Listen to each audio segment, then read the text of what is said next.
Tem havido bastante discussão envolvendo a taxação dos ricos, dos dividendos para ser mais específico. Muitos alegam que as empresas que pagam esse dividendo, elas já foram tributadas, e que se você tributar os dividendos aqui, seria tributo sobre tributo. Alegam também que essas empresas já recolhem uma alíquota ali na casa de 34% de imposto de renda. Mas será que isso é verdade na prática? E por fim, alegam que se taxar os ricos, eles simplesmente vão repassar esse imposto para frente na cadeia. Mas será que isso é sempre possível? É isso que a gente vai conferir nesse vídeo. E um spoiler aqui, sempre quando a gente trata dessa questão de taxação dos ricos, uma coisa você pode ter certeza, como mostra essa imagem aqui, que ainda tem muito mato alto para ser cortado. Então a gente pode ficar tranquilo em relação a isso. E essa discussão toda ela é bastante válida, mas muitas vezes ela fica restrita à parte teórica. Então no caso aqui desse vídeo, nós vamos usar dados reais de uma grande empresa aqui do setor de bebidas no Brasil, que eu não vou citar o nome porque meu advogado está de férias. Então a gente vai ter oportunidade de avaliar como essa questão da tributação ela interfere no lado do acionista,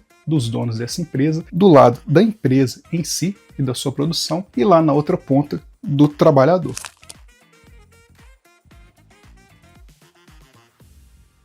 E aqui é importante a gente dar uma pincelada sobre o que são as demonstrações de resultado do exercício, a DRE. Esse é um documento, uma demonstração contábil pelo qual a empresa apura o quanto ela teve de lucro em determinado período. Então ela começa lá na primeira linha, o quanto que ela teve de receita a partir da venda dos seus produtos ou dos seus serviços, e a partir dali ela vai abatendo dessa receita todas as despesas que ela teve. Os custos com produtos, com salários, com imposto, com dívida, e lá embaixo ela vai ter uma linha de quanto de lucro que ela teve naquele período. E aí essa apuração é feita normalmente de forma trimestral e consolidada numa apuração anual. E por que isso é importante aqui pra gente? Porque quando a gente abre a DRE dessa grande empresa aqui de bebidas que a gente está tratando, vocês podem reparar aqui que realmente a gente começa lá na receita líquida e depois aqui a gente vem abatendo várias despesas. E o que é importante pra gente? Quando vocês veem aqui essa linha de despesa administrativa, é dessa linha que sai, que fica concentrado todas as despesas que a empresa tem com salário dos seus funcionários. Então imagine o seguinte, se a gente pegar esse operador aqui como exemplo, vamos supor que ele ganhe por mês o equivalente a R$5.000 todos os meses. Então quando ele receber o seu pagamento, ele receber lá o seu olerite, ou o seu contra-cheque, dependendo de onde você está assistindo esse vídeo, ele já vai ter ali de cara, retido na fonte, o desconto de 27,5% do seu salário. Já vai ficar retido ali. Recebe 5.000, mas 27% já fica retido com a própria empresa. Então ele tem duas situações, Ele tem uma alegria de quando ele recebe esse pagamento e logo em seguida a decepção de já saber que, independente da vontade dele, já perdeu 27,5%. Então vamos lá, nessa ponta daqui da linha de despesas administrativas saem os gastos com salário para o trabalhador, que ao receber o salário, aqui nessa outra ponta, já tem 27,5% retido na fonte. Para esse caso aqui que ele recebe R$5.000 por mês. E aqui até abrindo um parênteses rápido, porque na internet às vezes tem algumas discussões meio distorcidas, mas R$5.000 de salário onde você mora é considerado um salário bom? Deixe sua opinião aqui nos comentários. Então, pessoal, falamos do trabalhador, agora vamos falar de um acionista, que lembrando, é uma pessoa real, e aqui eu vou colocar até para vocês as iniciais do nome dele. E por que ele está nessa alegria toda aqui? Então, nós temos um documento oficial que se chama Formulário de Referência da CVM. A CVM, basicamente, é o órgão responsável por regular todo o nosso mercado financeiro. Então, estamos falando aqui de informações oficiais. Aqui vocês têm aqui a definição do que seria esse formulário de referência. Então, ele reúne todas as informações referentes ao emissor, das ações, das empresas, fatores de risco, administração, estrutura de capital, dados financeiros, comentário dos administradores sobre os dados, valores mobiliários emitidos, o número de ações emitidas. Então, é um documento que trata de toda a estrutura acionária de determinada empresa. E para o caso dessa empresa de bebidas, essa informação que está no formulário de referência, ela também está replicada no site do Status Invest. Então a gente tem que esse acionista sozinho, na pessoa física, aqui vocês podem acompanhar nessa linha aqui de destaque, ele tem, somente ele, de novo, na pessoa física, ele tem o equivalente a 73.260.984 ações dessa empresa. Aí você pode pensar que é muita coisa, e realmente para nós mortais é bastante coisa, mas isso em relação ao total de ações que a empresa disponibiliza, isso aqui daria aproximadamente 0,46% de todas as ações. Então é bastante coisa que a gente está tratando para uma pessoa só. E aí você pode se perguntar, pô, Evandro, mas como assim o cara ter menos de 0,5% das ações de uma empresa? Isso pode ser muita coisa? Calma que fica melhor. Quando a gente vê a questão dos dividendos distribuídos para essa empresa, a gente pode pegar aqui no ano de 2024, como vocês estão vendo aqui na tela, ela distribuiu por ação o equivalente a 42 centavos em dividendos. Já que para juros sobre capital próprio, a gente vai tirar 15%, né, que são tributados, então é o equivalente a gente multiplicar por 0,85, e aí a gente vai chegar, em vez desses 20 centavos e 81, a gente vai chegar nesses 17,68. E aí quem já é veaco já está imaginando onde a gente vai chegar aqui. Se eu pegar as 73 milhões de ações que esse acionista tem e eu multiplicar pelo quanto foi pago de dividendos nesse período, você consegue imaginar quanto que ele recebeu? Pois é, vou trazer aqui para vocês. A gente está falando aqui de mais de 43 milhões de reais só para um acionista. Aqui no caso, né, na verdade, são quase 44 milhões de reais só para uma pessoa em um ano só. E aí você tem ideia desses quase 44 milhões de reais em dividendos, você tem ideia de quanto que foi tributado de imposto de renda? Pois é, você já deve estar imaginando. Então a gente tem essa seguinte situação, muito desproporcional. Eu tenho aqui o trabalhador que recebeu um pouco mais de 5 mil reais no mês e vai ter ali um desconto de menos 27,5%, e eu tenho aqui do outro lado o acionista que recebeu quase 44 milhões de reais e está isento de IR. O IR aqui para o caso dele simplesmente não existe. E vocês têm alguma dúvida de que esse dividendo que ele recebeu é uma remuneração para ele? E qual que é a diferença aqui que pega, na verdade? A única diferença é que, voltando aqui para DRE, dessa empresa, no caso, a diferença é que, como eu falei no início, o salário do trabalhador sai dessa linha aqui de despesas administrativas, enquanto a remuneração, que não deixa de ser uma remuneração, ela já sai aqui dessa linha de lucro do trabalhador. Então estamos falando assim de duas rendas que simplesmente saem de rubricas diferentes do mesmo documento de apuração de resultado do exercício, mas ambas são rendas. Uma é tributada, bastante tributada, e a outra, até por um volume muito maior, não tem nenhuma tributação. Dá para dizer que isso é razoável? Eu quero ouvir a sua opinião aqui nos comentários. Então, em relação à renda, já vimos que tem uma grande disparidade a depender de onde sai o pagamento. Se ele sair da linha de despesas administrativas, você tem uma tributação para o trabalhador. Já se ele sair da linha de lucros que a empresa apurou no período, já não há tributação, mesmo que seja uma remuneração para quem está recebendo. Mas há ainda o argumento de que essas grandes empresas são penalizadas com uma alíquota de 34% de imposto de renda e contribuição sobre o lucro. Mas será que isso na prática é verdade? Porque de fato a gente tem aqui, por exemplo, a Lei 9.249, que prevê até 25% de imposto de renda. Ela vai colocar lá 15% fixo e vai ter ali mais 10% sobre o que exceder a 20 mil reais no período, o que para essas empresas acaba não sendo nada, porque elas têm um faturamento milionário. Então a gente pode considerar que na prática realmente essa alíquota cheia de 25% de IR. E a gente tem também a Lei 7.689, que institui a contribuição social sobre o lucro líquido, e ela prevê uma alíquota de 9%. Então a gente pode considerar aqui uma alíquota total de 34%. Mas será que isso se aplica na prática para todas as empresas? É isso que a gente vai descobrir analisando aqui a nossa empresa, a nossa não, né? Quem dera, a empresa de bebidas aqui do Brasil. Pois bem, voltando aqui para a DRE dessa empresa, se a gente pegar a linha aqui embaixo, referente à despesa com imposto de renda e contribuição social, e a gente pegar também essa linha de lucro antes do imposto de renda e contribuição social, a gente vai ver aqui que por causa da despesa com imposto de renda, esses 4.640.000. E se a gente dividir pelo lucro antes do imposto, quando a gente faz essa conta, a gente vai chegar que o percentual que foi tributado aqui é da ordem de 23,8%.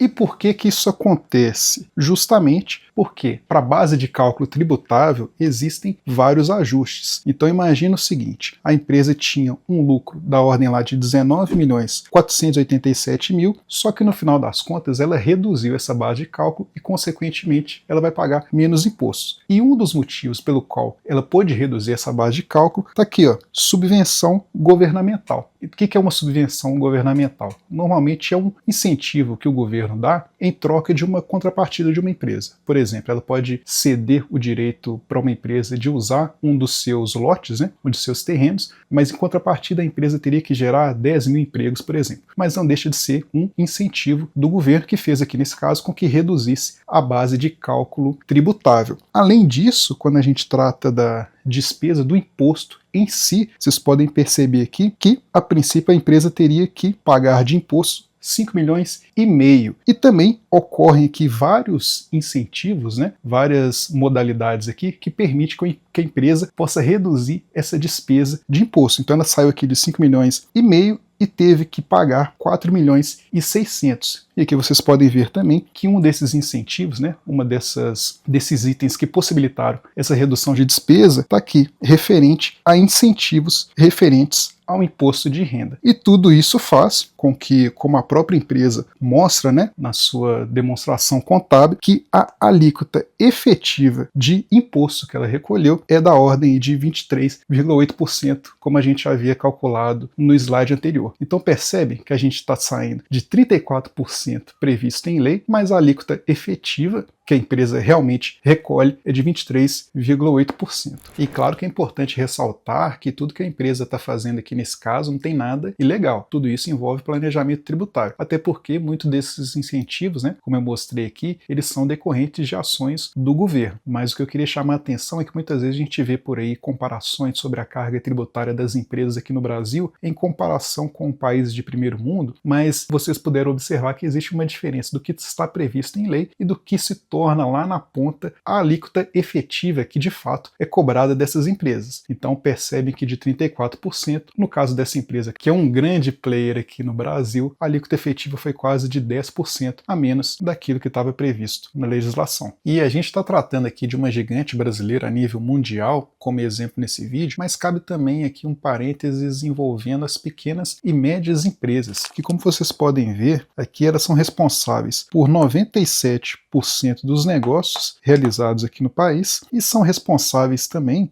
por quase 27% do PIB nacional. Então o que acontece? Essas empresas de pequeno e médio porte, muitas delas, a maioria delas, vão estar aptas a aderir em programas governamentais como o Simples Nacional. E a partir da adesão a esses programas, elas vão estar sujeitas a uma série de simplificações tributárias e que vão fazer com que elas passem bem longe daquela alíquota de 34% sobre a renda. No caso dessas empresas que aderem ao Simples Nacional, elas vão ter uma alíquota que vai variar de acordo com o faturamento dela, mas ela não vai estar vinculada à produção, ao produto em si, mas sim ao faturamento. E aqui o que é importante a gente ver é que, a depender da faixa de receita da empresa nos últimos 12 meses, ela vai pagar uma alíquota até de 4,5%. Então percebem que passa bem longe daquilo que seria os 34% previsto em leis? O que eu quero chamar a atenção aqui é que existem incentivos do governo que promovem a simplificação da carga tributária para essas empresas que são responsáveis por quase 27% do PIB do país e são responsáveis por 97% dos negócios realizados por aqui.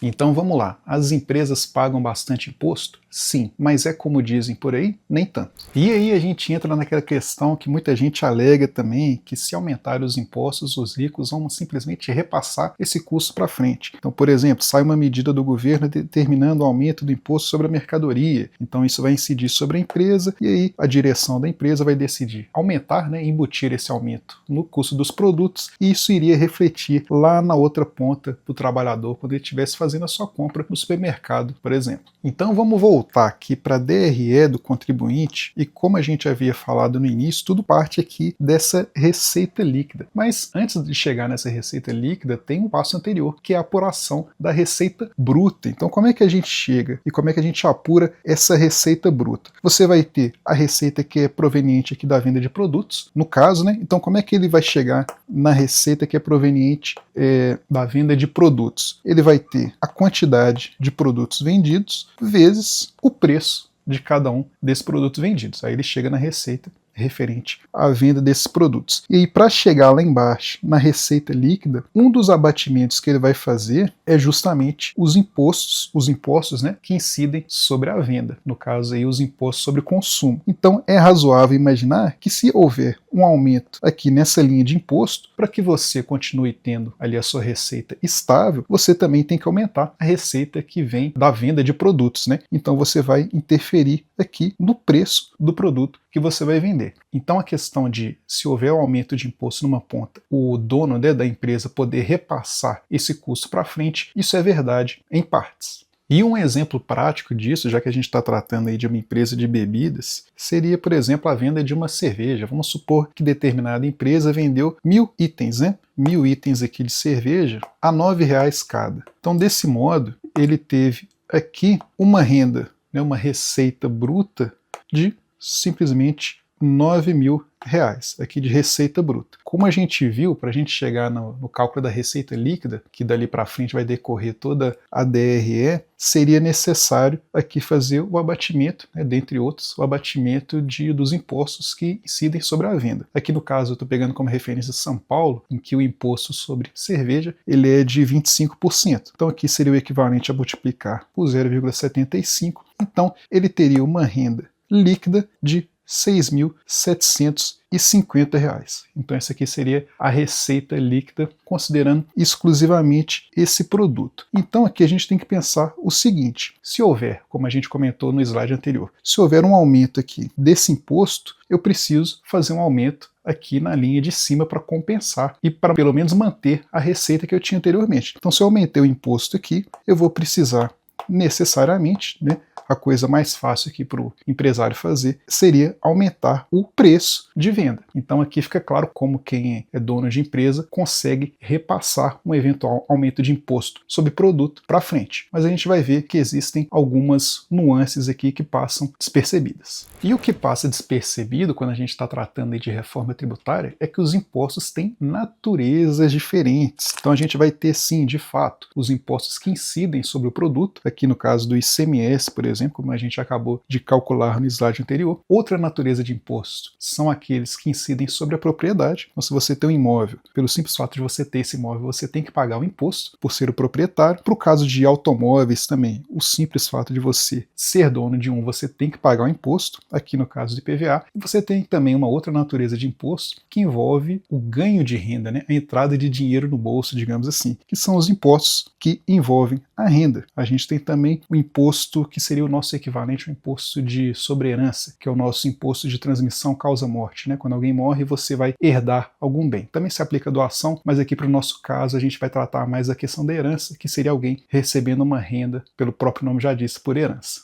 E aqui vamos aproveitar e pegar como exemplo esse carro que incide o IPVA, mas ele é interessante para a gente abordar aqui um outro aspecto. Quando o proprietário vai lá e adquire esse carro, realmente ele vai estar pagando o ICMS, né, que está embutido ali no produto. Só que a partir do momento em que ele adquiriu e ele passa a usar o carro, no decorrer do tempo, nos outros anos posteriores, ele vai pagar apenas, né, apenas é até força de expressão, né, mas ele vai pagar apenas o IPVA. O ICMS ficou aqui apenas no momento em que ele fez a compra. Então, passados os anos, ele vai pagar o IPVA aqui, e mesmo lá passado mais muito tempo, né, o carro já tem envelhecido, ele vai continuar pagando o IPVA, salvo alguma isenção aí que algum estado dê, mas a regra é, com a propriedade do automóvel, você teria que pagar o IPVA. Então, aqui vocês já podem perceber que se por um lado a montadora, né, que produz o carro, ela vai embutir o ICMS, que você vai pagar no momento da compra, mas percebem que daqui para frente, como só incide o IPVA, esse é um imposto que o dono de certa forma, ele não tem como repassar para outra pessoa na cadeia, afinal de contas, ele é proprietário e, sendo proprietário, ele tem que pagar esse imposto.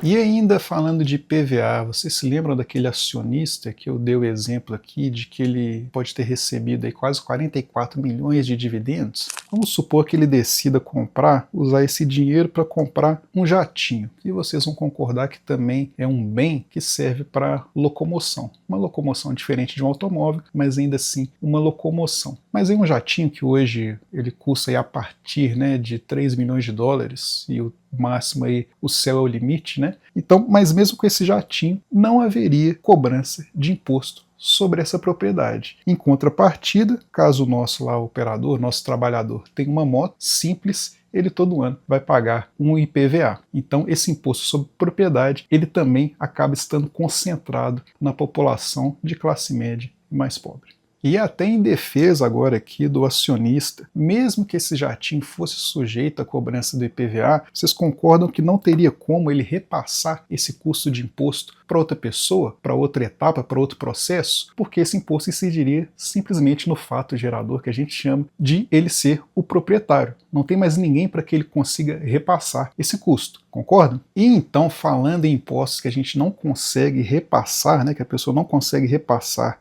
digamos assim, para uma cadeia produtiva, porque não envolve a cadeia produtiva, a gente tem também o ITCDM, o ITCMD, na verdade, o Imposto de Transmissão Causa-Mortes, mas o que eu vou falar aqui é do análogo a ele, que seria o Imposto sobre Heranças nos Estados Unidos. E aqui eu vou usar sempre o exemplo do Warren Buffett. Saiu uma reportagem que ele deixaria a fortuna dele para um fundo de caridade geridos pelos filhos. E aí a gente, quando vê uma notícia dessa a primeira vez, a gente tende a achar que, nossa, ele é bastante rigoroso com os filhos, né? Não vai deixar herança, vai deixar para um fundo. Mas aqui a gente tem que analisar com mais cuidado que, primeiro, né, esse fundo de caridade ele vai ser gerido pelos próprios filhos. Mas o que está por trás disso tudo? Lá nos Estados Unidos, você tem o seguinte: se você tiver uma quantia até 13 milhões de dólares, caso você venha a falecer, esse valor é isento de imposto sobre herança. Então, se seu filho herdar esse valor, não vai incidir imposto nesse montante. Mas qualquer milhão que ultrapasse esses 13 milhões e 600, então, por exemplo, se a pessoa receber 14 milhões 600 mil de herança, já vai incidir sobre esse 1 milhão excedente uma taxa de 40%.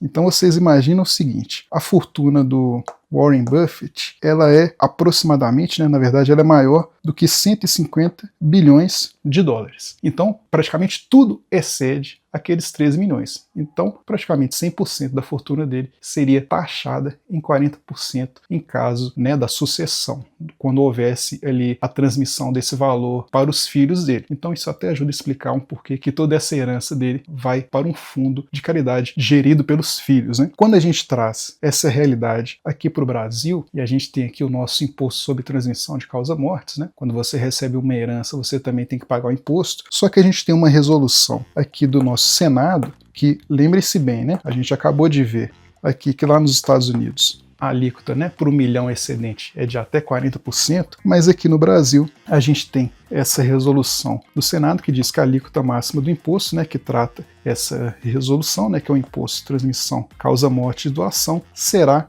a alíquota máxima de 8%. Então percebem? 40% nos Estados Unidos e 8% aqui no Brasil. Mas para além dessa disparidade gigantesca, vocês percebem que também é um imposto que, incidido sobre o patrimônio da pessoa, ela não tem como repassar esse imposto também para outra pessoa? Por isso que eu havia falado que existem alguns aspectos que acabam passando despercebidos, porque eles ignoram a natureza dos impostos. Então a gente vai ter, de fato, aqueles impostos que incidem sobre o produto, e aqui, de fato, o empresário, né, vai conseguir repassar na cadeia para o produto final, que vai penalizar, digamos assim, o consumidor lá na ponta. Agora, a gente vai ter esses outros impostos que eles vão incidir sobre a propriedade ou mesmo sobre a renda, o que torna muito mais difícil de se repassar esse tipo de custo.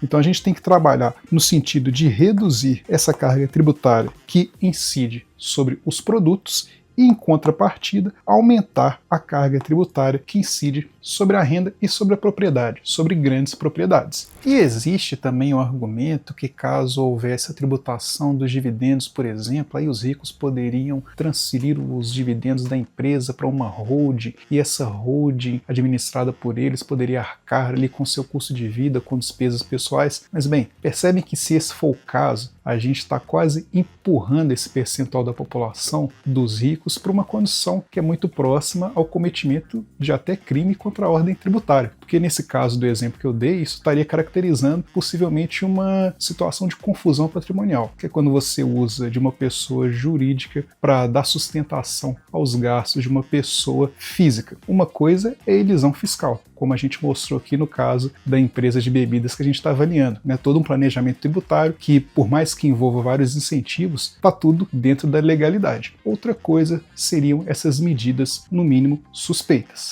Nos Estados Unidos, por exemplo, os multibilionários eles usam de um seguinte artifício. Inclusive, deixa aqui nos comentários se você reconhece cada uma aqui dessas figuras da foto. Eles usam esse lema que é o buy, borrow and die, que seria o comprar, pegar emprestado e morrer. O comprar aqui, ele está mais relacionado a se algum desses bilionários comprou uma grande empresa ao longo da vida, ou mesmo se ele herdou ou se ele é fundador de uma empresa. O que acontece? Lá nos Estados Unidos existe um imposto, digamos assim, até relativamente agressivo, tanto sobre dividendos, tanto quanto a renda. Então o que esses bilionários fazem para, digamos assim, arcar com o custo de vida deles na prática? Eles não podem, por exemplo, pegar de remuneração, aliás, poder até podem, mas eles não fazem o seguinte, eles não vão pegar de remuneração de uma das empresas dele, por exemplo, 10 milhões de dólares, porque nessa operação ele já seria tributado em até 37%. Então o que eles fazem? Que aqui até nessa reportagem mostra pra gente. Eles vão até um banco, pegam um empréstimo com o banco, desses 10 milhões, e a taxa, né, os juros desse empréstimo do banco seria de 3%.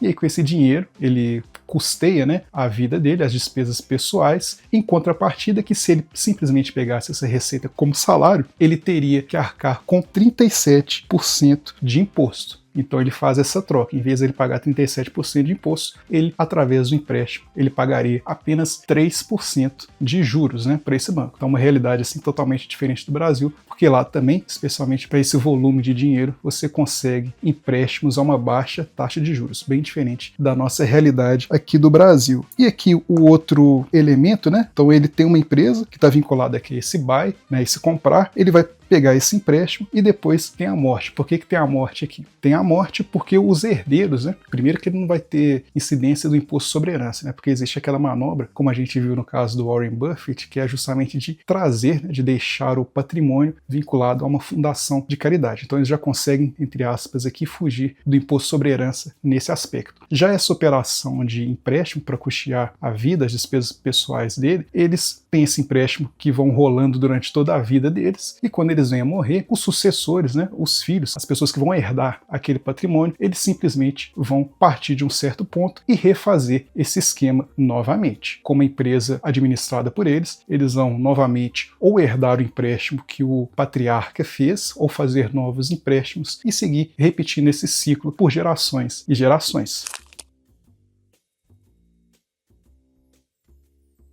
Mas e aí algum desavisado, ou mesmo alguém bem intencionado, pode achar que esse exemplo que eu acabei de dar sobre os bilionários dos Estados Unidos, ele justamente derrubaria o meu argumento no sentido da redistribuição da carga tributária. Mas na verdade não, porque mesmo os bilionários fazendo essa manobra por lá, ainda assim, lá o imposto sobre consumo é muito menor quando comparado ao imposto aqui do Brasil. Tanto é que é uma experiência que as pessoas deveriam ter, né? E a gente sempre ouve relatos de quem já esteve lá, de que é a facilidade de que você tem na compra de produtos, né, de bens de consumo do dia a dia, que relativamente lá sai muito mais barato do que aqui. Por que acontece isso? Porque o imposto embutido nesses produtos são bem menores do que os praticados aqui. Mas o que eu gostaria de deixar claro é que tudo que envolve política fiscal e política em geral, não existe nenhuma medida que vai ser uma bala de prata, que vai resolver resolver todos os problemas e mazelas de um país. Mas eu acho importante que a população saiba que, como eu disse lá no início do vídeo, tem muito mato alto ainda para ser cortado e que sempre dá para melhorar a vida de todos, ou pelo menos a vida da maioria. E se esse vídeo te incomodou de alguma forma, no sentido de trazer uma provocação ou mesmo mostrar algum aspecto que você não havia considerado, deixe aqui nos comentários a sua opinião, mostrando também se eu deixei de considerar algum aspecto que você julgue relevante. No mais, lembre-se de se inscrever aqui no canal para acompanhar esses vídeos sobre dinheiro, investimentos, finanças em geral e vida.